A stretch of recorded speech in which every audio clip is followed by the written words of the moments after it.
কিয়ামতের মাঠে কিছু মানুষকে আল্লাহ পাক পিঁপড়ার আকৃতিতে উঠাবেন। কিছু মানুষকে আল্লাহ পাক কিয়ামতের মাঠে পিঁপড়ার মতো আকৃতিতে হাসর করাবেন। তারা কারা? যারা এই দুনিয়াতে অহংকার প্রদর্শন করত। এখন জানতে হবে তাহলে অহংকার কি। আপনার গায়ের জামাটা সুন্দর, জুতাটা সুন্দর, আপনার বাড়িটা সুন্দর, এর মানে আপনি অহংকারী, এটা প্রমাণ হলো না, এটা অহংকার নয়। নবী সাল্লাল্লাহু আলাইহি ওয়াসাল্লাম বলেছেন অহংকার হচ্ছে দুটো জিনিসের সমন্বয়। একটা হচ্ছে মানুষকে তুচ্ছ তাচ্ছিল্য করা এবং সত্যকে প্রত্যাখ্যান করা। বাতারুল হাক্কি ওয়া গামতুন নাস, মানুষকে তুচ্ছ তাচ্ছিল্য করা এবং সত্য মানে আল্লাহ পাকের বিধান যেটা সত্য এটাকে অস্বীকার করা, এটা হচ্ছে অহংকার। ইবলিসের জ্ঞান ছিল না? ইবলিস কি আবেদ ছিল কিনা? আবেদ বোঝেন কিনা? আবেদ মানে যে প্রচুর ইবাদত বন্দেগী করেছে আল্লাহ পাকের। ইবলিস কি আল্লাহর ইবাদত করে নাই? আল্লাহ পাক কি তাকে অনেক উঁচু মর্যাদা দেননি? কেন তাহলে সে চিরস্থায়ী জাহান্নামী হচ্ছে? উত্তর কি? একটা আদেশ আল্লাহ পাক করেছিলেন আদম আলাইহিস সালামকে সিজদা করার। ওয়া ইয কুলনা লিল মালাইকাতি ইসজুদু লিআদম ফাসাজাদু ইল্লা ইবলিস। আল্লাহ পাক ফেরেশতা মণ্ডলী সবাইকে বলেছিলেন যে আদমের সামনে সিজদা করো, সম্মানের সিজদা করো। কেন সিজদা করতে হবে? কারণ আদম আলাইহিস সালামকে আল্লাহ পাক নিজ হাতে সৃষ্টি করেছেন এবং তাকে আল্লাহ পাক সমস্ত জ্ঞান শিক্ষা দিয়েছেন। জ্ঞানের কারণে আদম আলাইহিস সালাম এখানে সুপিরিয়র। আল্লাহ পাক ফেরেশতাদেরকে ডেকে বলছেন তোমরা আদমের সামনে সিজদা করো। ইবলিস কিন্তু ফেরেশতা নয়, সে কিন্তু জিন। আল্লাহ পাক ফেরেশতাদেরকে বলছেন সিজদা করো, মানে কিন্তু এই নয় যে ইবলিসও ফেরেশতা। ইবলিস কিন্তু ফেরেশতা নয়, সে কিন্তু জিন জাতির অন্তর্ভুক্ত ছিল। এর দলিল সূরা কাহফের মধ্যে আছে, কানা মিনাল জিন ফাফাসাকা আন আমরি রাব্বি। ইবলিস জিন জাতির অন্তর্ভুক্ত একজন সত্তা ছিল। সে সিজদা করলো না, যুক্তি দিল, একটা বাতিল কিয়াস করলো, সেটা হচ্ছে খালাকতানি মিন নার ওয়া খালাকতাহু মিন তিন। আমাকে সৃষ্টি করেছেন আগুন দিয়ে এবং আদমকে সৃষ্টি করেছেন কি দিয়ে? মাটি দিয়ে। কেন আমি আদমকে সিজদা করব? মানে ইবলিস প্রমাণ করতে চাইলো যে আল্লাহর আদেশটা ভুল, আমি সঠিক। নাউযুবিল্লাহ। আবা ওয়াস্তাকবারা, সে উদ্ধত হলো এবং অহংকার প্রদর্শন করলো। এই একটা মাত্র কারণেই সে কিন্তু চিরস্থায়ী জাহান্নামের অন্তর্ভুক্ত হয়ে গেল। অহংকার কি? আল্লাহ পাকের আদেশটাকে তাহলে লঙ্ঘন করাই অহংকার এবং অন্যকে তুচ্ছ তাচ্ছিল্য করাই কি? অহংকার। ইবলিস এখানে দুটো কাজই করেছে, আল্লাহর সত্যটাকে, হকটাকে অস্বীকার করেছে এবং আদম আলাইহিস সালামকে কি তুচ্ছ করে নাই? আচ্ছা, এখন আমরা যারা ইসলাম পালন করছি আমাদের মধ্যে এখন এই সমস্যাটা দেখা যায়, এই রোগটা দেখা যায়। 5 ওয়াক্ত নামাজ কয়েকদিন পড়লেই মনে হয় যে আমি খুব বড় মুসলিম হয়ে গেছি, অন্য ভাইরা মনে হয় খুব ভালো মুসলিম নয়। একটা ইগো প্রবলেম চলে আসে, আসে না? কথাবার্তা চালচলনে একটু ডিগ্রি সার্টিফিকেট অর্জন করলে মনে হয় যে আমি অনেক কিছু করে ফেলেছি বা আমল কিছু ভালো করেছি, মানুষকে না দেখানো পর্যন্ত ঘুম হচ্ছে না। বা আপনিও একজন দিনের প্রচারক, আরেক ভাই উনিও দিনের প্রচারক, তো তাকে নিন্দা সমালোচনার ঝর্ণা তুললে ভালো লাগছে না। মানে মানুষকে আন্ডার এস্টিমেট না করলে নিজের সুপিরিয়র এই সত্যটা প্রকাশ পাচ্ছে না, এটা কিন্তু অহংকার। আর আল্লাহ রাব্বুল আলামিন অহংকারী ব্যক্তিকে পছন্দ করেন না। অহংকার সম্পর্কে আল্লাহ পাক বলেছেন, এটা সম্ভবত হাদিসে কুদসিতে আছে, উলামায়ে কেরাম ভালো বলতে পারবেন, যে অহংকার আল্লাহর চাদর, এটা নিয়ে কেউ টানা হাসরা করলে আল্লাহ পাক সেটা সহ্য করবেন না। প্রিয় ভাইরা, ওয়াদা আমরা করে এসেছিলাম, ওয়াদার খেলাফ করলে কিন্তু আমরা মুনাফিক হয়ে যাব। কি ওয়াদা করেছিলাম? আল্লাহ পাক আদম আলাইহিস সালামকে সৃষ্টি করে তার পৃষ্ঠদেশ থেকে সমস্ত আদম সন্তানের যে আকৃতি, এই আকৃতি আল্লাহ পাক দেখিয়েছেন। কাকে দেখিয়েছেন? আদম আলাইহিস সালামকে দেখিয়েছেন। আদম আলাইহিস সালাম দেখছেন একটা আকৃতি, রূহ, খুবই সুদর্শন, খুবই সুন্দর দেখতে। তো তিনি জিজ্ঞাসা করলেন, হে আল্লাহ, এই কে? নাম কি? আল্লাহ রাব্বুল আলামিন বললেন, এ তোমার সন্তান, তার নাম দাউদ। কি নাম? দাউদ আলাইহিস সালাম নাম শুনেছেন? আদম আলাইহিস সালাম বললেন, তার হায়াত কত হে আমার রব? আল্লাহ পাক বললেন যে 60 বছর। কত বছর? 60 বছর।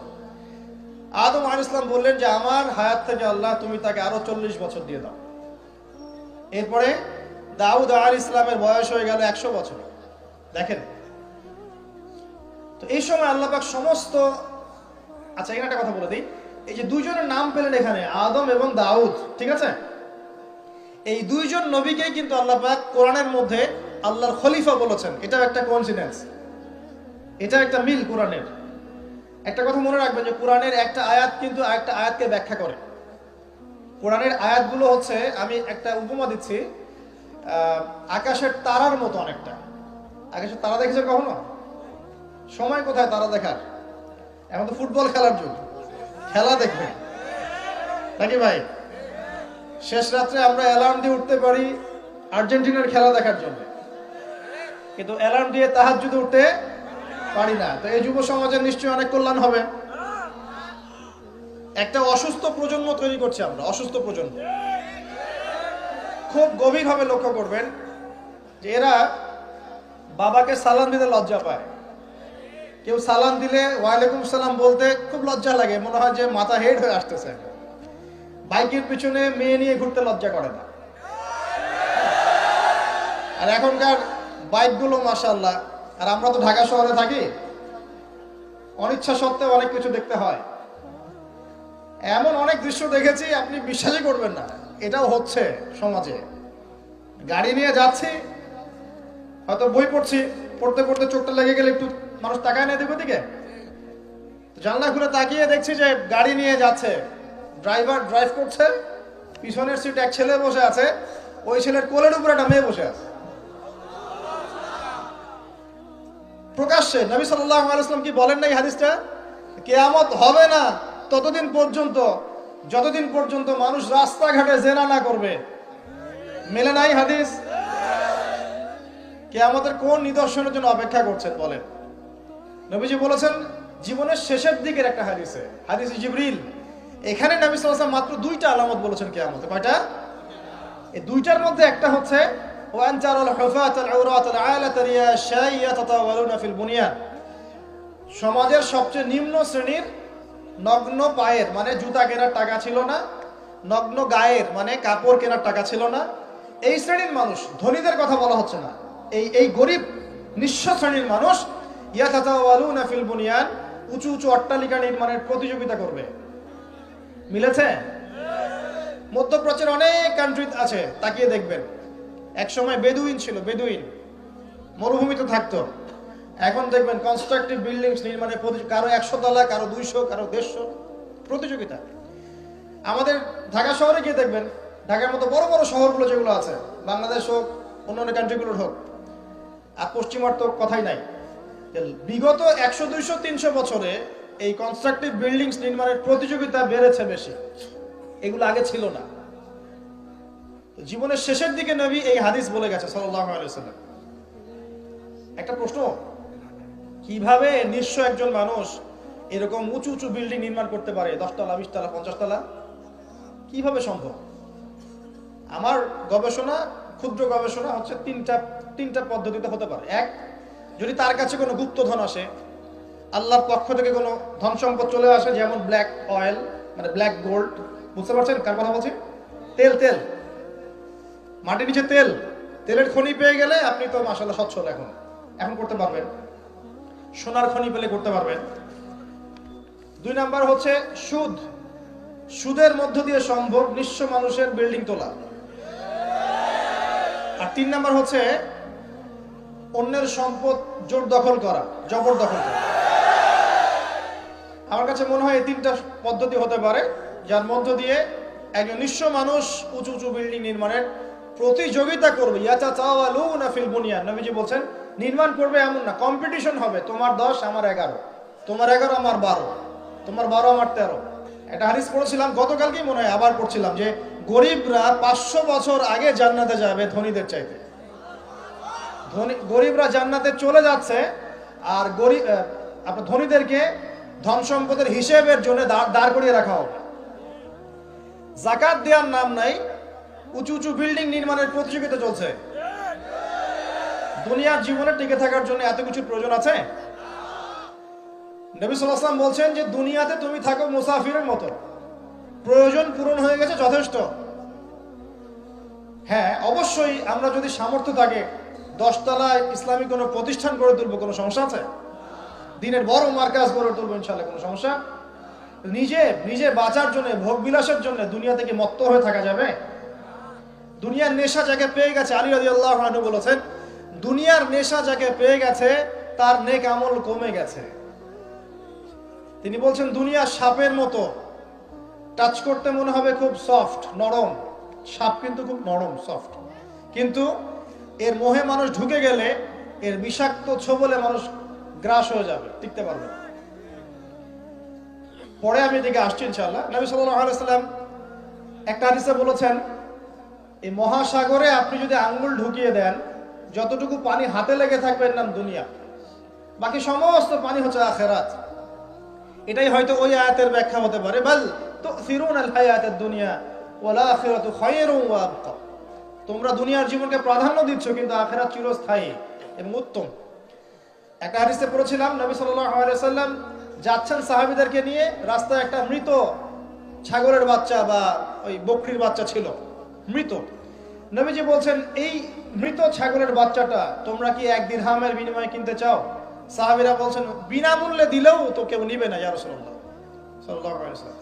নবী সাল্লাল্লাহু আলাইহি ওয়াসাল্লাম বলছেন যে আল্লাহর কাছে এই পুরো দুনিয়ার মূল্য এই মৃত ছাগলের সমান নয়। নবীজি একটা হাদিসে বলেছেন সাল্লাল্লাহু আলাইহি ওয়াসাল্লাম, আল্লাহ পাকের কাছে যদি দুনিয়ার মূল্য একটা মাছির দানার পরিমাণ হতো, আল্লাহ পাক কোন কাফের মুশরিককে এক ঢোক পানি খেতে দিতেন না। তো দেখুন ভাইরা, এই আহদে আরাস্তুর কথা বলছিলাম, তখন আল্লাহ রাব্বুল আলামিন আদম সন্তানদেরকে জিজ্ঞাসা করেছিলেন যে আলাস্তু বিরব্বিকুম, আমি কি তোমাদের রব নই? কি বলেছিলেন?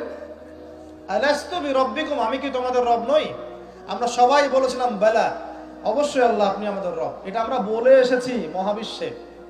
আমরা এখন যেখানে বসবাস করছি এর উপরে 7 আসমান আছে। কত আসমান? 7 আসমান মানে 7 মহাবিশ্ব আছে। এক মহাবিশ্ব থেকে আরেক মহাবিশ্বের দূরত্ব হচ্ছে 500 বছরের রাস্তা। এরকম করে 7টা আসমান আছে। তার উপরে কুরসি, ওয়াসিআ কুরসিয়ুহুস সামাওয়াতি ওয়াল আরদ। তারপরে আছে, তার উপরে আছে মহাসাগর, যার গভীরতা 500 বছরের পথ। তার উপরে আছে আরশে আজিম, যে আরশ বহন করে নিয়ে আসবে মাত্র 8 জন ফেরেশতা। কতজন? আরশের উপরে আল্লাহ রাব্বুল আলামিন সমুন্নত। আল্লাহু আকবার যে আমরা বলি, আল্লাহ পাক যে কত বড় এখন চিন্তা করেন। আপনি যদি এই পৃথিবীটা ঘুরে দেখতে পারেন বা আল্লাহ পাকের নিদর্শনগুলো ঘুরে দেখতে পারেন, এই প্রকৃতি, এই নদী, সমুদ্র, পাহাড়, ফুল ইত্যাদি, আপনার কলব যদি জিন্দা থাকে আপনি বুঝতে পারবেন যে আল্লাহ রাব্বুল আলামিন শুধু সবচেয়ে মহান সত্তাই নন, বরং সবচেয়ে সেরা শৈল্পিক সত্তা। এত নিপুণতা, মানে আল্লাহ পাকের গায়রত, মর্যাদা, আল্লাহ রাব্বুল আলামিনের যে রুচিবোধ এত উচ্চ মানের। আজকে সকালে গোলাপ ফুল দেখছিলাম। কি ফুল ভাই? ফুল টুল দেখেন মাঝে মাঝে? গার্লফ্রেন্ডকে দেন নাকি?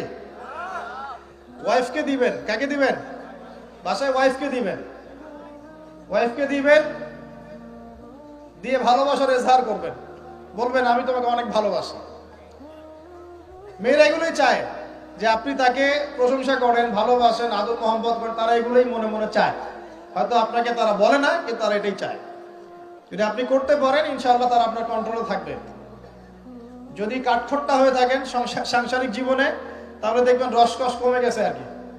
তখন স্ত্রীও খুঁজবে আর একটা হ্যান্ডসাম ছেলে, হ্যাঁ, ফোনে, ওই কলিগের ওখানে, ব্যাংকে, অন্য জায়গায়। এখন তো ফ্রি মিক্সিং এর যুগ। বাসায় স্বামী থাকবে, বাইরে একটা ছেলে প্রেম হবে। আবার দেখা যাবে আপনারও মন উঠে যাচ্ছে, আপনার কাছে আপনার নিজের স্ত্রীকে ভালো লাগছে না, অন্য মেয়েকে ভালো লাগছে। সাংসারিক জীবনটাকে মধুর রাখার জন্য নবী সাল্লাল্লাহু আলাইহি ওয়াসাল্লামের সুন্নতগুলো পালন করতে হয়। স্ত্রীকে হাদিয়া দিবেন, তোহফা দিবেন, ভালোবাসবেন, এবং সে আপনাকে কষ্ট দিবে এটা ধরে নেবেন। সে আপনাকে সারা জীবন কষ্ট দিবে এটা আপনি মাথায় সেট করে নেবেন। ইনস্টল দিবেন, সফটওয়্যার ইনস্টল দেই না আমরা, প্লে স্টোর থেকে অ্যাপস ইনস্টল করেন না? আপনার লাইফে একটা অ্যাপস ইনস্টল করবেন যে স্ত্রী আপনাকে কষ্ট দিবে। তখন আপনার কাজ হচ্ছে মান সামাতা নাজা, যে ব্যক্তি চুপ থাকবে সে নাজাত পাবে। আর যদি আপনি চাপ দিতে চেষ্টা করেন তাহলে এই সম্পর্কটা ভেঙে যাবে। আল্লাহ পাক আমাদের পরিবারগুলোকে জান্নাতি পরিবার বানিয়ে দিন, স্বামী স্ত্রীর মধ্যে মিল মহব্বত বাড়িয়ে দিন। আসলে স্ত্রীর জন্য স্বামীর চেয়ে আপন কেউ হয় না, আর স্বামীর জন্যও স্ত্রীর চেয়ে আপন কেউ হবে না। আবার স্ত্রীর অধিকার দিতে গিয়ে মাকে আবার ফেলে দিয়েন না, যার যার অধিকার তার তার জায়গায় সমানভাবে দিবেন ইনশাআল্লাহ। আপনি ইনসাফ কায়েম করবেন। মনে রাখবেন যে পুরুষ মানুষ কিন্তু বোকা। পুরুষ মানুষ কি কারণ কি জানেন? সারা জীবন তারা স্ত্রী সন্তান পরিবার পরিজন সবার জন্য অনেক কিছু করে ঠিকই, এবং এগুলো করতে গিয়ে তারা আল্লাহর পথ থেকে দূরেও সরে যায়, নামাজ ছেড়ে দেয়, কমিয়ে দেয়, আমল কমে যায়, দুনিয়ার ব্যস্ততা বেড়ে যায়, শেষ বয়সে সেই পুরুষ আবার একা হয়ে যায়। আল্লাহ রাব্বুল আলামিন আমাদের সবচেয়ে আপন সত্তা, বাকিরা আমাদের দুনিয়ার প্রয়োজন। এটা মাথায় রেখে চলতে হবে। আল্লাহ পাক তৌফিক দান করুন, আমিন। বলছিলাম এজাহারের কথা। এই যে আকাশের তারার কথা বলেছি, স্ত্রীকে নিয়ে মাঝে মাঝে আকাশের তারা দেখবেন, এটা সুন্নত। স্ত্রীকে নিয়ে রাত্রেবেলা একটু হাঁটাহাঁটি করেন, গল্প গুজব করেন, সুন্নত। অনেক সুন্নত কিন্তু উঠে গেছে এখন। মাঝে মাঝে খেতে বসবেন, একটা প্লেটে খায়েন। বাসায় কি একটা প্লেট আছে? সব তো সেপারেট প্লেট। একটা প্লেট, বড় প্লেট, এরকম বড় প্লেট আছে বাসায়? প্লেট বুঝতে পারছেন কি না? থালা থালা, এক প্লেটে খাওয়ার অভ্যাস করেন। নবী সাল্লাল্লাহু আলাইহি ওয়াসাল্লামের একটা হাদিস এমনও আসছে, আয়েশা রাদিয়াল্লাহু আনহা সম্পৃক্ত, একসাথে গোসলও করেছেন তারা। চিন্তা করা যায় এখন? একসাথে গোসলও করেছেন। আয়েশা রাদিয়াল্লাহু আনহা বলতেন যে আমার হাতের সাথে নবী সাল্লাল্লাহু আলাইহি ওয়াসাল্লাম হাত টাচ লাগতেছিল পানি নেওয়ার সময়। আমরা কারাগারি করতেছি পানি নেওয়ার সময়, কে আগে পানি নেবে। ইসলাম এর মধ্যে সবকিছু সমাধান নাই। যদি আমরা সত্যি জানতাম যে ইসলাম কি জিনিস, আমরা কোশ্চিন গেলেও পশ্চিমাদের কাছে হাত পাততাম না। ইসলাম এমন একটা religion, complete code of life, যেখানে প্রতিটা বিষয়ের হেদায়েত আছে, এমনকি পরিবারের এই ছোট ছোট বিষয়গুলো। স্ত্রীকে মাঝে মাঝে হাতে খাইয়ে দিবেন, সুন্নত, নেকি পাবেন। সবচেয়ে উত্তম খরচ সেটা, যেটা আপনি আপনার পরিবারের পিছনে করেন। আকাশে মাঝে মাঝে তারা এবং চাঁদ দেখবেন স্ত্রীকে নিয়ে। কেন তারার সাথে তুলনা করছি জানেন? তারাগুলো শুধু তারাই নয়, যারা অ্যাস্ট্রোনমি সম্পর্কে কিছু পড়াশোনা করেছে তারা জানে যে এই তারাগুলোর পজিশন এত নিখুঁত যে একটা যদি সামান্য ডানে বামে সরে যায়, একটু 19-20 হয়ে যায়, মহাবিশ্বের এই মহাবিশ্বের যে মাধ্যাকর্ষণ শক্তি, অভিকর্ষ বল, এটা কলাপস করে ভেঙে পড়ে যাবে। পৃথিবী আর চাঁদের ডিস্টেন্স আছে না? চাঁদ যদি একটু পিছিয়ে যায়, হ্যাঁ, এই জোয়ার ভাটা যেটা হচ্ছে সমুদ্রে, এটার ভারসাম্য নষ্ট হয়ে যাবে। সূর্য আর পৃথিবীর একটা ডিস্টেন্স আছে না? সূর্য যদি এক ইঞ্চি সামনে চলে আসে, এক হাত সামনে চলে আসে, পৃথিবীর অর্ধেকের বেশি অংশ মরুভূমি হয়ে যাবে। আর যদি সূর্য এক হাত পিছনে চলে যায়, অল্প একটু পিছনে চলে যায়, তাহলে পৃথিবীর একটা বড় অংশ বরফে ঢেকে যাবে। কোন সত্তা এত নিপুণ ভাবে এগুলো সৃষ্টি করেছে? এখন নাস্তিকরা বলছে তো আল্লাহ বলে কেউ নাই। তাদের ধারণা এগুলো এত নিপুণ ভাবে মহাবিশ্বটা অটোমেটিকলি হয়ে গেছে, এমনি এমনি হয়ে গেছে। আল্লাহ পাক কোরআনে এই তারাগুলোর পজিশনের কসম করেছেন। কোরআনের আয়াতগুলোকে আকাশের তারার সাথে তুলনা করা হচ্ছে। কেন? কারণ তারাগুলো আপনাকে পথ দেখাবে। কি দেখাবে? আপনি তারাগুলো মিলাতে পারলে ডাইরেকশন খুঁজে পাবেন। মনে করেন আপনার কাছে কোনো ঘড়ি নাই, কোনো মোবাইল ফোন, কিচ্ছু নাই, আজকে থেকে আপনি 1000 বছর আগে চলে গেছেন। এখন সমুদ্রে আপনি যাত্রা করতেছেন, আপনি দিক চিনবেন কিভাবে? কোনটা পূর্ব কোনটা পশ্চিম? রাতের বেলা আপনি কেমনে চিনবেন কোনটা পূর্ব কোনটা পশ্চিম, কোনটা উত্তর কোনটা দক্ষিণ? তারা দেখে চিনতেন। কিভাবে চিনতেন? আকাশের তারা দেখে আগেকার নাবিক যারা ছিলেন, সেইলর, তারা দিক চিনতেন। এই তারাগুলোকে দিক নির্দেশক বলা হয়। ঠিক একইভাবে কোরআনের আয়াতগুলো যদি আপনি একটার সাথে একটা হারমোনিয়াসলি মিলাতে পারেন, আপনি পথ খুঁজে পাবেন ইনশাআল্লাহ। এই জন্যই বললাম যে আকাশের তারার সাথে কোরআনের আয়াতগুলোকে মেলানো, উপমা দেয়া যায়। তো এইখানে বলতে গিয়ে এসেছিলাম যে দুইজন নবীকেই কিন্তু আল্লাহ রাব্বুল আলামিন কি বলেছেন? খলিফা। আদম আলাইহিস সালামকেও খলিফা বলেছেন, দাউদ আলাইহিস সালামকে কি বলেছেন? খলিফা। এখন বলেন তো খলিফা কাকে বলে? যে কাপড় সেলাই করে? আমরা সমাজে বলে যে উনি খলিফা। খলিফা মানে দর্জি? খলিফা কে, এটা কে সবচেয়ে ভালো উত্তর দিতে পারবে? আমি না আল্লাহ? আমরা না আল্লাহ? আল্লাহ পাক কি বলছেন শুনুন। আল্লাহ পাক সূরা সদের মধ্যে বলছেন, কোন সূরা? সদ। সদ সদ একটা সূরাই আছে। এই সূরার মধ্যে 24 থেকে 26 নম্বর আয়াত পড়ে দেখবেন আল্লাহ পাক বলছেন, ইয়া দাউদ, হে দাউদ আলাইহিস সালাম, ইন্না জাআলনাকা খলিফাতান ফিল আরদ, হে দাউদ আমি বা আমরা তোমাকে পৃথিবীতে খলিফা করেছি। কি করেছি? তোমার কাজ কি? তোমার কাজ হচ্ছে ফাহকুম বাইনান নাস বিল হক, তোমার কাজ হচ্ছে মানুষের মাঝে, এই যে জনসাধারণের মাঝে হকের মানদণ্ডে বিচার ফয়সালা করবে। সুবহানাল্লাহ। একজন খলিফার কাজ কি তাহলে? জনসাধারণের মাঝে হকের মানদণ্ডে, ন্যায়ের মানদণ্ডে বিচার ফয়সালা করলে সে আল্লাহর খলিফা হবে। যদি অন্যায়ের মানদণ্ডে বিচার ফয়সালা করে সে শয়তানের খলিফা হবে। কথা কি বুঝতে পারছেন? এই খলিফা শব্দ আল্লাহ পাক প্রয়োগ করেছেন দাউদ আলাইহিস সালামের ক্ষেত্রেও এবং আদম আলাইহিস সালামের ক্ষেত্রেও। আদম আলাইহিস সালামকে আল্লাহ পাক কি বলছেন? ওয়া ইয ক্বালা রাব্বুকা লিল মালায়েকা ইন্নী জাঈলুন ফিল আরদি, বলেন খলিফা। তাহলে আদমকেও খলিফা বললেন না আলাইহিস সালাম? তো আদম আলাইহিস সালাম পৃথিবীতে এসে কি আল্লাহর বিধান ছাড়া অন্য কারো বিধান দিয়ে বিচার ফয়সালা করেছেন কিনা? আর দাউদ আলাইহিস সালাম যখন জেরুজালেমের বাদশা ছিলেন সেখান থেকে তিনি কি আল্লাহর বিধান ছাড়া অন্য কোনো বিধান দিয়ে ফয়সালা করেছিলেন কিনা? উত্তর দেন। আল্লাহ পাক সূরা মাইদায় উল্টা কথা বলছেন। আল্লাহ পাক বলেন, ওয়া মান লাম ইয়াহকুম বিমা আনজালাল্লাহ ফাউলাইকা হুমুল কাফিরুন। এটা 44 নম্বর আয়াত। 45 এ বলছেন ফাউলাইকা হুমুল ফাসিকুন। 47 এ গিয়ে বলছেন ফাউলাইকা হুমুজ জালিমুন। তিনটা বলছেন, বা প্রথমে কাফিরুন, তারপর জালিমুন, তারপর ফাসিকুন। তিনটা কথাই আল্লাহ বলছেন যে ব্যক্তি বা যারা আল্লাহর নাজিলকৃত বিধান দ্বারা বিচার ফয়সালা করছে না তারা ফাসিক, তারা জালেম, তারা কাফের। কে বলেছেন? আমাদের কথা। এখানে দুটো বিষয় চলে আসবে। এক, কেউ যদি মনে করে যে আল্লাহর বিধানগুলো এই যুগে চলে না, ওই যুগে চলতো, এই যুগে চলে না, এই যুগে আমরা যা বুঝি এটাই সেরা, তাহলে নিঃসন্দেহে সে কুফরিতে লিপ্ত আছে। কোনো সন্দেহ আছে? আর কেউ যদি মনে করে যে না আল্লাহর বিধানই চূড়ান্ত, এটাই সর্বোচ্চ, কিন্তু পরিবেশ পরিস্থিতি বিবেচনায় আমি ইমপ্লিমেন্ট করতে পারছি না, সে ব্যক্তির কথা আলাদা। কথা কি বুঝতে পারছেন? আমাদের আকীদা পরিষ্কার করতে হবে না? তাহলে এখানে আপনি খলিফার সংজ্ঞা পেলেন, খলিফার কাজ কি সেটাও পেলেন। আরো একটা কথা আল্লাহ পাক বলেছেন দাউদ আলাইহিস সালামকে, সেটা হলো ওয়ালা তাত্তাবিউল হাওয়া, তুমি তোমার প্রবৃত্তির অনুসরণ করো না। প্রবৃত্তি মানে কি? মন যা চায় তার অনুসরণ করো না। ফায়ুদিল্লাকা আন সাবিলিল্লাহ, তাহলে এই অনুসরণ তোমাকে আল্লাহর পথ থেকে বিচ্যুত করে দিবে।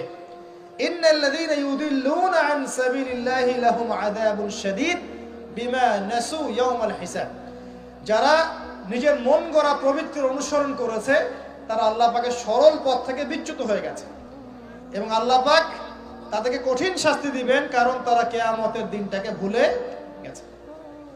প্রিয় ভাইরা, আমরা ওয়াদা করে এসেছি আল্লাহর কাছে। কি ওয়াদা করেছি? যে আল্লাহ আমাদের রব। তাহলে দুনিয়াতে আসার পর কি আমরা আল্লাহর সাথে শিরিক করতে পারবো? আল্লাহর বিধান ছাড়া অন্য কারো বিধান মানতে পারবো? আল্লাহ পাকের হালালকে হারাম করতে পারবো? আল্লাহর হারামকে হালাল করতে পারবো? নাকি আমাদের উচিত হবে আল্লাহর সমস্ত বিধানের সামনে আত্মসমর্পণ করা? কোনটা? ইসলাম মানে কি? বলবে শান্তি। ঠিক আছে, শান্তি একটা শব্দের অর্থ হয়, ইসলাম শব্দের প্রকৃত অর্থ হচ্ছে আত্মসমর্পণের মধ্য দিয়ে শান্তি অর্জন করা। আল্লাহর হুকুম আহকামের সামনে আত্মসমর্পণের মধ্য দিয়ে কি করা? শান্তি অর্জন। আত্মসমর্পণ কেমন হবে? একটা ফয়সালা আল্লাহ পাক দিলেন, এখন আমি চিন্তা করব যে এই নামাজ পড়তে আল্লাহ পাক বলেছেন, আমি চিন্তা করছি যে নামাজ কেন পড়বো, নামাজ পড়ার কি দরকার, এর বৈজ্ঞানিক উপকারিতা কি, হ্যাঁ নামাজ পড়লে এর পিছনে দর্শন কি, এর পিছনে যুক্তি কি, এইসব তন্ত্র মন্ত্র ঘেটে যদি আপনি নামাজ পড়েন, পরিপূর্ণ আত্মসমর্পণ হয় নাই। কখন হবে? আল্লাহ বলেছেন সামি'না আতা'না, আল্লাহ বলেছেন নামাজ পড়তে 5 ওয়াক্ত, ব্যাস নামাজ পড়ো। এর পিছনে কারণ থাকতে পারে, সব কারণ আমার জানা জরুরি না এবং সব কারণ আমি জানতেও পারবো না। পারবো?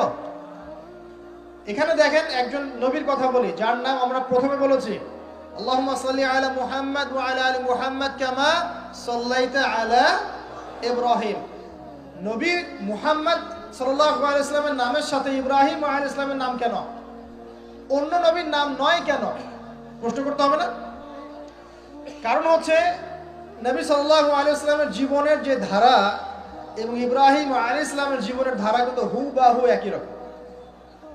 শুধু নবী সাল্লাল্লাহু আলাইহি ওয়াসাল্লাম শেষে গিয়ে মক্কা থেকে পুরো জাজিরাতুল আরবে ইসলামিক খিলাফা কায়েম করেছিলেন।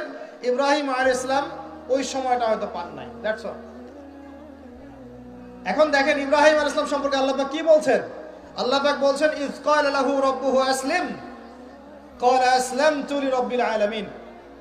আল্লাহ পাক যখনই ইব্রাহিমকে বলেছেন আলাইহিস সালাম আত্মসমর্পণ করো, ইব্রাহিম আলাইহিস সালাম আত্মসমর্পণ করেছেন, বলেছেন আসলামতু লিরাব্বিল আলামিন, আমি জগৎ সমূহের প্রতিপালকের সামনে আত্মসমর্পণ করলাম। একটা মিসাল দিচ্ছি, তার সন্তানকে জবাই করতে বলেছিলেন, মনে আছে? সন্তান বলেছিল যে ইয়া আবাতি ফাআল মা তু'মার, হে আমার আব্বা আপনাকে যে আদেশ করা হয়েছে আপনি তাই করেন। সাতাজিদুনি ইনশাআল্লাহু মিনাস সাবিরিন, ইনশাআল্লাহ আপনি আমাকে ধৈর্যশীল পাবেন। ইব্রাহিম আলাইহিস সালাম জবাই করার আগে কি আল্লাহকে প্রশ্ন করেছিলেন যে এর পিছনে যুক্তি কি, এর পিছনে দর্শন কি, এর পিছনে বিজ্ঞান কি? নাকি আল্লাহ আদেশ করেছেন বাস করেছেন? কোনটা? আল্লাহ পাক আদেশ করেছেন, চোখ বন্ধ করে কাজ করতে গিয়েছেন। এবং এই নবীকে আল্লাহ পাক বলছেন হুয়া সাম্মাকুমুল মুসলিমিন, তিনি তোমাদের নাম দিয়েছেন মুসলিম। তাহলে প্রথম মুসলিম কে পাচ্ছি আমরা এখানে? প্রথম সারির মুসলিম কে পাচ্ছে? ইব্রাহিম আলাইহিস সালাম, যিনি আল্লাহর আদেশ আসলেই বাস্তবায়ন করতে চলে যান। এর নাম প্রকৃত মুসলিম, আত্মসমর্পণ করা। আমরা কি সবকিছুর সামনে আত্মসমর্পণ করতে পারছি? যদি পারতাম তাহলে ইবাদত বন্দেগীর জীবনে পাক্কা মুসল্লি হয়ে অর্থনৈতিক জীবনে পাক্কা সুদখোর কেন হচ্ছে? আমরা নামাজ পড়ি না? নামাজ 5 ওয়াক্ত করি মাশাআল্লাহ, কিন্তু ব্যবসা করতে গিয়ে মাপে কম কেন দেই? ব্যবসা করতে গিয়ে আমি মজুদদারি কেন করি? আমি অন্যকে কেন ঠকাই? কেন ভেজাল মিশাই? পণ্যের সাথে ভেজাল কেন মিশাই? অর্থনৈতিক জীবনে গিয়ে আমি সুদ কেন খাই? ঘুষ কেন নিব? দুর্নীতি কেন করব যখন আমি 5 ওয়াক্ত নামাজ পড়ি? তার মানে কি জানেন? তার মানে আমরা এই আয়াতের উপর আমল করতে পারি নাই। কোন আয়াত? আল্লাহ পাক বলছেন উদখুলু ফিস সিলমি কাফা, তোমরা পরিপূর্ণরূপে ইসলামে প্রবেশ করো। এটা আয়াত আমল হয়েছে? কখন পরিপূর্ণ প্রবেশ হবে? যখন জীবনের প্রতিটা ক্ষেত্রেই আমরা ইসলাম পালন করতে পারব। ইসলাম কি শুধু ইবাদত বন্দেগীর জীবনেই? খালি নামাজ রোজা হজ জাকাতের নামে কি ইসলাম? ব্যবসা ইসলাম নাই, পরিবারে নাই, অর্থনীতির মধ্যে নাই, রাজনীতির মধ্যে তো নাই। এটা তো থাকার দরকার নাই। এটা আমরা যা ভালো বুঝি তাই। এখানে ইসলামের হেদায়েতের দরকার নাই। এখানে পশ্চিমে অনেক তন্ত্র আছে, সেকুলারিজম আছে, ডেমোক্রেসি আছে, কমিউনিজম আছে। ইসলামের প্রয়োজন আছে? কোনো দরকার নাই। এটা আমরা মুখে বলি ঠিকই, কিন্তু আসলে বাস্তবায়ন কি করা সম্ভব হয়? 100% হয় না, কিন্তু হবে ইনশাআল্লাহ। কবে হবে? যখন ইমামুল মাহদি আসবেন ইনশাআল্লাহ। কবে হবে? যখন ঈসা ইবনে মারইয়ামকে আল্লাহ আবার পাঠাবেন ইনশাআল্লাহ, তখন হবে। আমি একটা ভবিষ্যৎবাণী বলে যাই, এটা আমার ভবিষ্যৎবাণী না। কে বলেছেন? রাসূলুল্লাহ সাল্লাল্লাহু আলাইহি ওয়াসাল্লাম। কিয়ামত হবে না যতক্ষণ পর্যন্ত না ঈসা ইবনে মারইয়ামকে আল্লাহ পাক পাঠাচ্ছেন এবং তিনি একজন ন্যায়পরায়ণ শাসক হবেন, যিনি 40 বছর এই বিশ্বে ন্যায় বা শান্তি প্রতিষ্ঠা করবেন। কে বলেছেন এটা? মুহাম্মদ সাল্লাল্লাহু আলাইহি ওয়াসাল্লাম। কোথা থেকে শাসন পরিচালনা করবেন? বাংলাদেশ থেকে? উত্তর না। কোথা থেকে? যেই জায়গাটার মানে আমাদের মালিকানার জায়গা, সেখান থেকে আমাদের মুসলিম ভাই বোনদেরকে আজকে নির্মম নির্যাতন করে বের করে দিয়েছে না, ওই জেরুজালেম থেকে ইনশাআল্লাহ তাআলা তিনি সারা বিশ্বে ইসলাম প্রতিষ্ঠা করবেন ইনশাআল্লাহ। বিশ্বাস করেন? এটা সত্য কথা। এখনকার অবস্থা থেকে বোঝা যায়। এখন তো মনে হচ্ছে ইসলামের সাথে বিশ্বের শাসনের সাথে মুসলিমদের কোনো সম্পর্কই নেই, তাই মনে হয় না? কিন্তু এমনটা থাকবে না ইনশাআল্লাহ। বিশ্বাস করেন, এমনটা থাকবে না। হয়তো আমি অপদার্থ একজন মানুষ, আমি অপদার্থ, হয়তো আমরা অনেকে অপদার্থ, আমাদের দ্বারা হচ্ছে না, কিন্তু আল্লাহ পাক এমন একটা প্রজন্ম নিয়ে আসবেন ইনশাআল্লাহ, যারা আল্লাহ পাকের জমিনে আল্লাহর দিনটা প্রতিষ্ঠা করবে ইনশাআল্লাহ। দিন পালন আর প্রতিষ্ঠা এক জিনিস নয়। প্রতিষ্ঠা মানে হচ্ছে কাঁচা পাকা সমস্ত বাড়ির মধ্যে কালিমা লা ইলাহা ইল্লাল্লাহ প্রবেশ করবে ইনশাআল্লাহ। এমনটাও হাদিস এসেছে, একটা কাঁচা বাড়ি বাদ থাকবে না, একটা পাকা বাড়িও বাদ থাকবে না যেখানে আল্লাহ পাক তাওহীদের কালিমা লা ইলাহা ইল্লাল্লাহ প্রবেশ করাবেন না। আমরা কি ইসলামের এই বিজয় চাই? সত্যি চাই তো? তাহলে আজকে অ্যালার্ম দিব আর রাত্রেবেলা খেলা দেখতে উঠে যাবো ইনশাআল্লাহ, নাকি ভাই? এই বিজয় চাইলে কি লাগবে আমাদের? আমরা পশ্চিমা সংস্কৃতি অনুসরণ করব, ওদের মতো করে তেলাপোকা ছাড় দিব নাকি? তেলাপোকা ছাড় বোঝেন নাকি?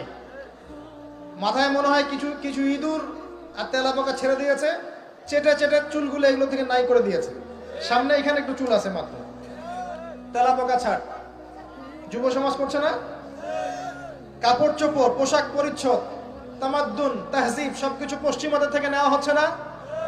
সংস্কৃতি নেওয়া হচ্ছে না? আজে বাজে সুদ সুদ ঘুষের সংস্কৃতি চলছে না? অশ্লীলতা পর্নোগ্রাফি চলছে না? বেলাল্লাপনা বেহায়াপনা চলছে না? বেপরদামি চলছে না? তো এগুলো করতে থাকলে কি আমরা সেই বিজয়ী জাতি হতে পারবো কিনা? আমার খোলা একটা প্রশ্ন আপনার কাছে, আমি তো আপনাকে কিছু চাপাই দিতে পারবো না, পারবো? একজন দায়ী বা একজন আলেম বা যে মুআল্লিম, তার কাজ কতটুকু? এতটুকু, এই 2 লাইন, ফাযাক্কির, তুমি উপদেশ দিবে, ইন্নামা আনতা মুযাক্কির, তুমি উপদেশ দাতা, লাস্তা আলাইহিম বিমুসাইতির, তুমি মানুষের উপরে দারোগা নও। আমরা কি দারোগা? শুধু প্রচার করা। যে ব্যক্তি রিসিভ করবে, কবুল করে নেবে, আল্লাহ তাকে দুনিয়াতেও সম্মানিত করবে ইনশাআল্লাহ, পরকালেও করবে ইনশাআল্লাহ। যারা করবে না তাদের ফয়সালা আল্লাহর কাছে, লাকুম দীনুকুম ওয়ালিয়া দিন, যার যার দিন তার তার কাছে, যার যার কবর তার তার কাছে, দ্যাটস অল। প্রিয় ভাইরা, বিজয় চাইলে কিছু কাজ আছে, করবেন ইনশাআল্লাহ। আল্লাহ তৌফিক দান করুন। তওবা করেন, জীবনে যত পাপ করেছেন এই পাপগুলো কাছে খাতায় লিখবেন যে আমি এই পাপ জীবনে করেছি। মনে করেন, নিজের সাথে অনেস্ট হবেন, আয়নার সামনে দাঁড়াবেন, চোখ বন্ধ করে রাত্রেবেলা শুয়ে চিন্তা করবেন যে আমার তো বয়স হয়ে গেল 30, 40, 50, সারা জীবনে কি কি বড় বড় পাপগুলো করেছি চিন্তা করে দেখবেন আপনি খুঁজে পাবেন। আমি দোয়া করি যে আপনি খুঁজে না পান, কিন্তু পাবেন ইনশাআল্লাহ। আপনি বহু বহু নামাজ আপনি পড়েন নাই, কাজা করেছেন, বহু রোজা আপনি রাখেন নাই, যাকাত ফরজ হয়েছে সেই কবে আপনি দেন নাই, হ্যাঁ হজ ফরজ হয়ে গেছে কবে করছেন না, করেন নাই, বোনের সম্পত্তি দেন নাই, প্রতিবেশীর সম্পত্তি মেরে খেয়েছেন। কোনো কোনো ক্ষেত্রে দেখা যেতে পারে, এটাও হতে পারে এমনটাও যে আপনি জনগণের সম্পদও মেরে খেয়েছেন, এমনও হতে পারে। হতে পারে আপনি করাপশনে ছিলেন, হতে পারে জেনা করেছেন, মদ খেয়েছেন, ইত্যাদি ইত্যাদি, সুদ খেয়েছেন।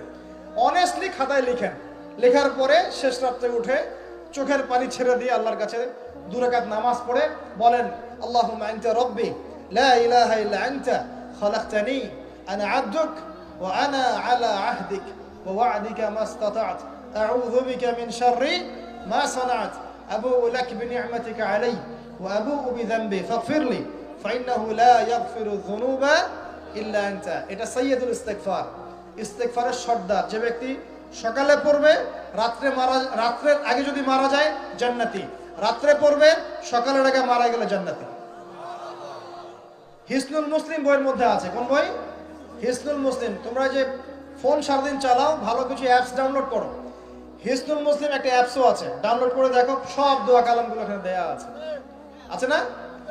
আচ্ছা, এটা যদি না পড়েন এতটুকু বলবেন, আস্তাগফিরুল্লাহাল্লাযী লা ইলাহা ইল্লা হুয়াল হাইয়ুল কাইয়্যুম ওয়া আতুবু ইলাইহি। চোখের পানি ছেড়ে দিয়ে পাপ থেকে তওবা করে আগে ফিরে আসতে হবে। এটা কাজ নাম্বার 1। এটা কত নম্বর কাজ? 1 নম্বর কাজ। কারণ আমরা জানি না যে আমরা কে কতদিন বাঁচবো, জানি? কিন্তু মানুষের চলাফেরা দেখলে মনে হয় যে মানুষ জানে। হ্যাঁ, যুবকদেরকে বলবেন যে দিন শিখতে আসছো না কেন, বলবে যে শেষ বয়সে শিখবো ইনশাআল্লাহ। আর একটা কমন প্রশ্ন আছে, কমন উত্তর আছে ওদের, নামাজে আসো ভাই, প্যান্ট নষ্ট ভাই। তো তোমার বিষয়টা কি এতই দুর্বল যে প্যান্ট বারবার নষ্ট হয়ে যায়? এত দুর্বলতা থাকলে তো সমস্যা, তখন তো বৈবাহিক জীবনেও তুমি হ্যাপি হতে পারবা। আর এই দুর্বলতার কারণ কি জানো? পর্নোগ্রাফি। পর্নোগ্রাফির মধ্য দিয়ে গোপন পাপ, তাই না ভাই? এই যুগে এইসব পাপ থেকে বেঁচে থাকা খুবই ডিফিকাল্ট। কিন্তু বিশ্বাস করেন, এই কথাটা শোনেন, যদি কোনো ব্যক্তি যুবক, স্পেশালি যুবক যার যৌবনের তাড়না আছে, এই যুবক যদি পবিত্র জীবন যাপন করতে পারে, আল্লাহ পাক ওই যুবককে দেখে অবাক হয়ে যান। এবং কেউ যদি প্রকাশ্য গোপন জেনা থেকে বেঁচে থাকতে পারে, সাক্ষাৎ মৃত্যুর হাত থেকে আল্লাহ তাকে বাঁচাতে পারেন। আমি দলিল ছাড়া কথা বলবো না, এখানে দলিল দিচ্ছে শোনেন। 3 জন ব্যক্তি বের হয়েছে, ঝড়, বিশাল ঝড়, গুহায় আশ্রয় নিয়েছে, ঝড়ে পাথর দিয়ে গুহার মুখ বন্ধ হয়ে গেল। এই তো এটা হাদিস, কিন্তু আলেম ওলামারা জানবেন, আপনাদেরকে বলছেন হাদিসে আছে। কিন্তু এখন গুহার মুখ খোলার কোনো অপশন নাই। এখন 3 জন পরামর্শ করছে, আমাদের কিছু নেক আমল দিয়ে আল্লাহর কাছে দোয়া করি, চল। নেক আমলের ওসিলা দিয়ে দোয়া করা যায়, নেক আমলের ওসিলা করে দোয়া করতে হয়, এটা একটা ভালো কাজ। সদকা করেছেন, এই ওসিলা দোয়া করেন যে আল্লাহ আমি সদকা করেছি, আল্লাহ এই ওসিলা আমার রোগটা ভালো করে দাও, আমার মাকে শেফা দিয়ে দাও, ইত্যাদি ইত্যাদি। আর আমরা সদকা করলে আগে নাম লিখাই, অমুক সাহেব 5000, অমুক 1000, অমুক 200। আরে ভাই, সদকা করলাম তো আল্লাহর জন্য, মানুষকে জানানোর কি দরকার আছে? এই লৌকিকতা ত্যাগ করতে হবে না? নবীজি একটা হাদিসে বলেছেন, দাজ্জালের ফিতনার চাইতেও আমি এই উম্মতের উপরে একটা ফিতনাকে নিয়ে ভয় করি, সেটা হলো রিয়া বা গোপন পাপ, গোপন শিরক। রিয়া বা গোপন শিরক মানে মানুষ অন্যকে দেখানোর জন্য আমল করবে, করি না আমরা এটা? যখন মৌসুম আসবে তখন বলবে যে আমরা মুসলিমদের সাথেই আছি, আপনার রায়টা আমার পক্ষে দিয়েন, ঠিক আছে? তখন মৌসুম শেষ, ভুলে যাবে মানুষ মানুষকে। শোনেন, একজন দোয়া করছে, আল্লাহ আমার বৃদ্ধ পিতামাতা ছিল, তাদেরকে দুধ পান না করিয়ে আমি দুধ পান করতাম না, আমার সন্তানদেরকেও পান করাতাম না। এই আমলটা আল্লাহ যদি তোমার কাছে কবুল হয়, আল্লাহ তুমি আজকে এই পাথরটা সরিয়ে দাও। পাথরটা একটু সরে গেল। সুবহানাল্লাহ। পাথর আল্লাহর হুকুম শোনে না? শোনে না? আগুন আল্লাহর হুকুম শোনে নাই? ইব্রাহিম আলাইহিস সালামকে ফেলা হচ্ছে, আল্লাহ পাক বললেন না, ইয়া নার কুনি বারদান ওয়া সালামান আলা ইব্রাহিম, আগুন ঠান্ডা হয়ে যায়নি? এই প্রকৃতি আল্লাহর কথা শোনে। 2টা মাখলুক আল্লাহর কথা খালি শোনে না। 2টা মাখলুক আছে আল্লাহর কথা শোনে না। 1 নাম্বার হচ্ছে মানুষ, আর 2 নাম্বার কি? জিন। আর এই জন্য এই 2 শ্রেণীর ব্যাপারে আল্লাহ পাক বলেছেন, ওয়ালাকাদ যারানা লি জাহান্নামা কাসীরাম মিনাল জিন্নি ওয়াল ইনস, আমি জাহান্নাম পরিপূর্ণ করব প্রচুর মানুষ আর জিন দ্বারা। নাউযুবিল্লাহ। আগে মনে করতাম, যখন বয়সটা আরো কম ছিল, যে আল্লাহ পাক মানুষকে কিভাবে জাহান্নামে দিতে পারবেন, আল্লাহ পাক গফুর রহিম। এখন বুঝতে পারছি, পরিবেশ দেখে, এই বৈশ্বিক প্রেক্ষাপট দেখে, গবেষণা করে, পড়াশোনা করে, যে জাহান্নামে যাওয়ার উপযুক্ত যদি কোনো প্রাণী থেকে থাকে, সেটা হচ্ছে মানুষ। জানেন, জাহান্নামে যাওয়ার জন্য উপযুক্ত কোনো প্রাণী এই মহাবিশ্বে থাকে, সেটা হচ্ছে মানুষ। এই জন্য আল্লাহ রাসূল একটা হাদিসে বলেছেন, 1999 জন মানুষ যাবে জাহান্নামে। বলেন নাউযুবিল্লাহ। আবার এমন হাদিস আছে যে বিনা হিসেবে 70,000 মানুষ যাবে জান্নাতে। কোনো হিসাব নাই, বিনা হিসাবে জান্নাতে। আবার একটা হাদিসে আসছে, প্রত্যেক হাজারের সাথে 70,000 করে। সাহাবীরা খুশি হয়ে গেলেন যখন তারা জানলেন যে বেশিরভাগ জান্নাতি হবে উম্মতে মুহাম্মাদির। সুবহানাল্লাহ। উম্মতে মুহাম্মাদির জান্নাতে যাওয়ার একটা হাদিস বলে দেব, একটা হাদিসের উপর আমল করতে পারবেন? মেরাজের রাতে নবী সাল্লাল্লাহু আলাইহি ওয়াসাল্লামকে আল্লাহ পাক ওয়াদা করেছেন, হে মুহাম্মদ সাল্লাল্লাহু আলাইহি ওয়াসাল্লাম, তোমার উম্মতের মধ্যে যে কোনো ব্যক্তি যদি শিরিক না করে মারা যায়, আকাশ জমিন সমান পাপ থাকলেও আমি আল্লাহ তার সামনে আসমান জমিন সমান ক্ষমা নিয়ে হাজির হব। শিরিক না করে মারা গেলেই জান্নাতে যাবে ইনশাআল্লাহ। যদি সে চুরিও করে, জেনাও করে, ইনশাআল্লাহ আল্লাহ পাক হয়তো শাস্তি দিয়ে তাকে মাফ করে দিবেন। মৃত্যুর যন্ত্রণায় অনেক গুনাহ মাফ হয়ে যাবে ইনশাআল্লাহ। কবরের আযাবে অনেক পাপ মাফ হয়ে যাবে ইনশাআল্লাহ। আবার হাসরের মাঠেও মানুষ দাঁড়ায় থাকবে 50,000 বছর, এই কষ্টেই অনেক গুনাহ মাফ হয়ে যাবে ইনশাআল্লাহ। আল্লাহ পাক তার রহমতের চাদরে ঢেকে নেবেন, ইনশাআল্লাহ গুনাহ মাফ হবে। শিরকের পাপে যাওয়া যাবে না, আল্লাহ তৌফিক দান করুন।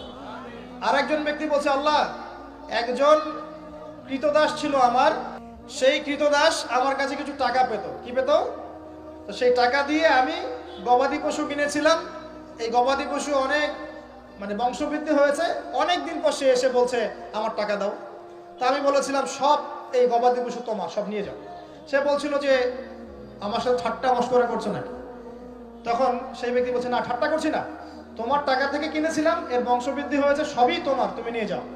তিনি বলছেন আল্লাহ এই দানটা যদি তোমার কাছে পছন্দ হয়ে থাকে, আল্লাহ আজকে এই মুখটা তুমি সরিয়ে দাও, পাথরটা সরিয়ে দাও। পাথর একটু সরে গেল। আরেকজন ব্যক্তি যার কথা আমি আপনাকে বলছি, এই যে গোপন পাপ, জেনা, free mixing, girlfriend boyfriend culture, এই সংস্কৃতির মধ্যে যারা আছেন তাদের জন্য এই লাইনটুকু। এই ব্যক্তি বলছেন হে আল্লাহ আমার একজন চাচাতো বোন ছিল। কে ছিল? কাজিন, চাচাতো বোন। সে খুবই সুন্দরী ছিল মাশাআল্লাহ। আল্লাহ পাক মেয়েদেরকে চমৎকার সৌন্দর্য দিয়ে সৃষ্টি করেছেন, করেন নাই? যুজ্জিনা লিন-নাস হুব্বুশ শাহাওয়াতি মিনান নিসা।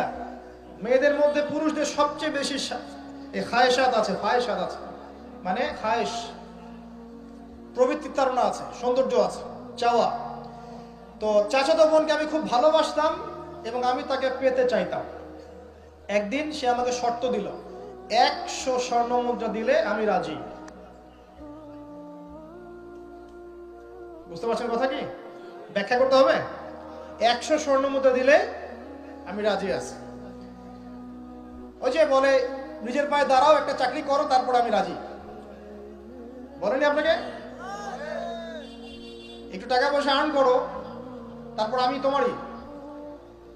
আর এই করতে করতে প্রত্যেক দিন আপনার কাছ থেকে মনে করেন প্রত্যেক ডেটে 1000, 1200, 1000, 2000 খাইতেই আছে। আর আপনি তো সদকা জারিয়া করতেছেন নাকি? এটা সদকা জারিয়া না গোনায় জারিয়া? তো এইবার এই ব্যক্তি প্রচন্ড পরিশ্রম করে 100 স্বর্ণ মুদ্রা জোগাড় করলো। বাপ রে বাপ, কি একটা অবস্থা।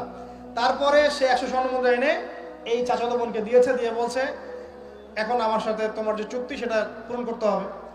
সে সেক্সুয়াল যে রিলেশন সেটা করার প্রায় উপক্রম হয়েছে, সে তার কাছাকাছি সে বসে গেছে, একদম হাদিস আসছে সে বসে পড়েছে। ঠিক ওই সময় এই মেয়েটা বলছে হে আল্লাহর বান্দা, আল্লাহকে ভয় করো, আমি এই সতীত্ব এখন পর্যন্ত নষ্ট করি নাই, আল্লাহকে ভয় করো, আমার সতীত্ব নষ্ট করো না। কে বলছে এটা? এই চাচাতো মেয়ে, চাচাতো বোন।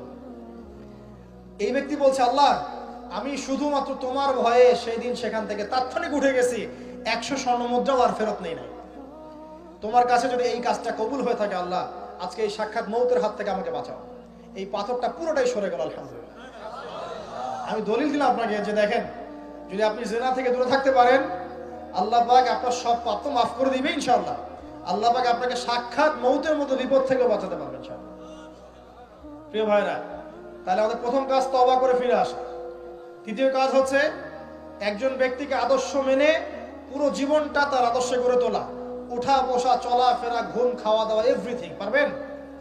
চেহারা, সুরত, চুল টুল সবকিছুই। দাড়ি থাকবে চেহারায়, গর্বের সাথে দাড়ি রাখবেন, গর্বের সাথে বুক ফুলিয়ে দাড়ি রাখবেন। তাকওয়ার লেবাস পরবেন, পোশাক পরবেন, ঠিক আছে?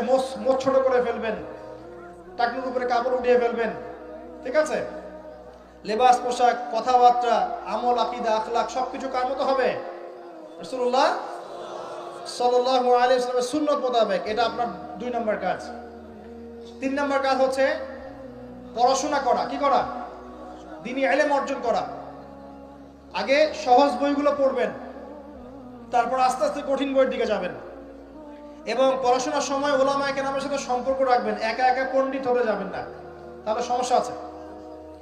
একা পণ্ডিত অনেক মানুষ এখন বলে যে আলেম ওলামাদের সাথে সম্পর্ক রাখার দরকার নাই, বইপত্র নিজে পড়বা, বুখারী, মুসলিম, তিরমিজি, নাসাই, আবু দাউদ, মিশকাত সব নিজে পড়ে নিজেই ইস্তিহাদ করে মুস্তাহিদ হয়ে যাবে। এরকমও ফিতনা কিন্তু চলছে সমাজে। এগুলো ভয়ঙ্কর ফিতনা।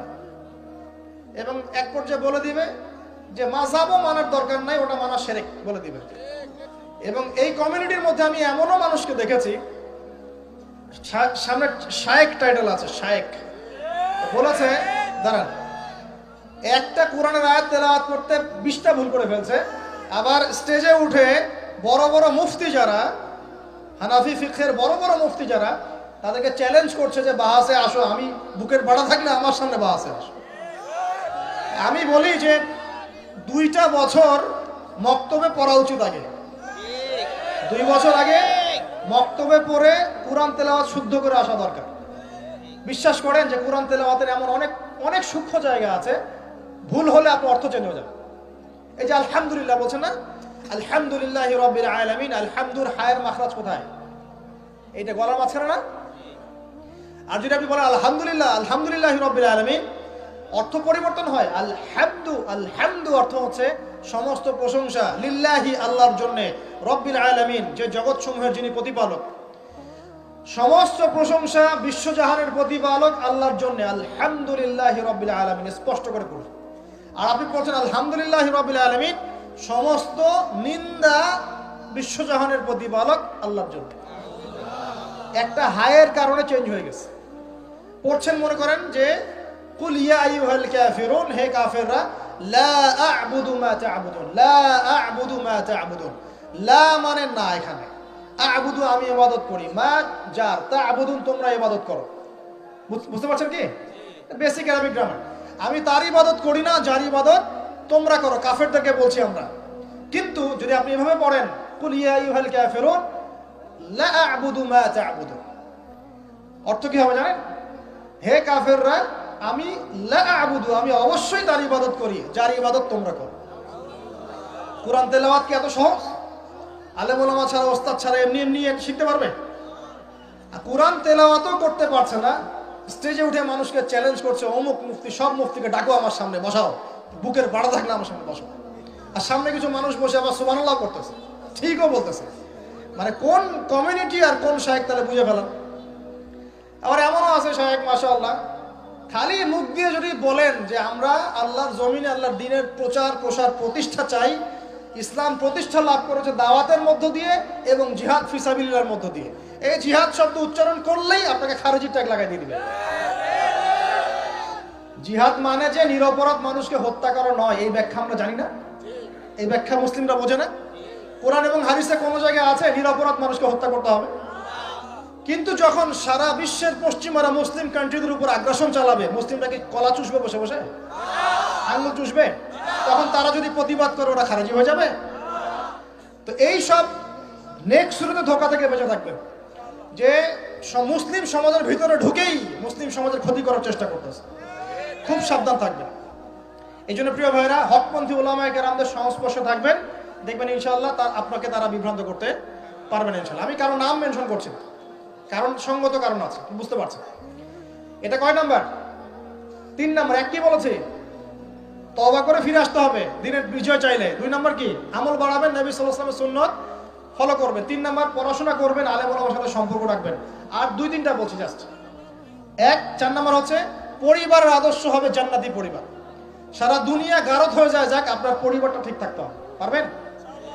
পরিবারের কর্তা হবে ইব্রাহিমের মতো আলাইহিস সালাম, পরিবারের ছেলেগুলো হবে সব ইসমাইলের মতো আলাইহিস সালাম, পরিবারের মায়েরা এবং বোনেরা হতে হবে হাজারা এবং সারা আলাইহিস সালামের মতো। পারবেন ইনশাআল্লাহ? আল্লাহ কবুল করুন। আমাদের বাচ্চা কাচ্চাদেরকে মানুষ করে যাবেন, ছোটবেলা থেকে ওদের মধ্যে ইসলামের বীজ ঢুকিয়ে দিবেন। আমি বলছি না তারা ডক্টর হবে না, ইঞ্জিনিয়ার হবে না, এগুলো আমি বলছি না, অ্যাটলিস্ট আমি এগুলো বলবো না। তারা অবশ্যই বড় বড় পোস্টে যাবে, পলিটিশিয়ান হবে, ইকোনমিস্ট হবে, ডক্টর, ইঞ্জিনিয়ার সব হবে, কিন্তু ভিত্তিটা দিতে হবে কিসের? কোরআন সুন্নাহর। দেখবেন ইনশাআল্লাহ তারা বড় হয়ে ওদের দ্বারা দেশ এবং জাতির খেদমত হবে ইনশাআল্লাহ। আর 2টো বলে শেষ করে দিই। এক হচ্ছে রিজিক হালাল হতে হবে। কি হতে হবে? হারাম রিজিকে যাবেন না, ভুল করে ওয়াদা করেন। কোনোদিনও হারাম রিজিকে যাবেন না, আল্লাহ পাক তৌফিক দান করেন। আর সবশেষ কথা হচ্ছে সৎ কাজের আদেশ এবং অসৎ কাজের নিষেধ সবাইকে করতে হবে, শুধুমাত্র আলেম ওলামার একার দায়িত্ব না, এটা সবাইকে দায়িত্ব পালন করতে হবে ইনশাআল্লাহ। যার যার ক্ষেত্র থেকে করবেন, বাল্লিগু আন্নি ওয়ালাউ আয়া, একটা আয়াত জানলেও প্রচার করবেন ইনশাআল্লাহ। আল্লাহ পাকের দ্বীনটা প্রচার হবে ইনশাআল্লাহ, প্রতিষ্ঠা লাভ করবে। তখন আমরা মুসলিম হব, মুমিন হব, মুনাফিক হব না। যে ব্যক্তি কথা বললেই মিথ্যা বলে, ওয়াদা করলে কি করে? খেলাফ করে, আর আমানত রাখা হলে কি করে? খেয়ানত করে, এবং যখন উত্তেজিত হয়ে যায় তখন উচ্চ স্বরে গালিগালাজ করে। আল্লাহ পাক আমাদের সবাইকে মুনাফিকের এই 4 খাসলত থেকে বাঁচিয়ে রাখুন। আল্লাহ পাকের জমিনে তার দ্বীনের প্রচার প্রসার করার তৌফিক দান করুন। আমাদের পরিবারের মূল্যবোধ ঠিক করে দিন। আমাদের সবাইকে হকপন্থী আলেম ওলামার সাথে সম্পর্ক রাখার তৌফিক দান করুন, এবং জ্ঞান অর্জন করে তওবা করে ফিরে আসার তৌফিক দান করুন।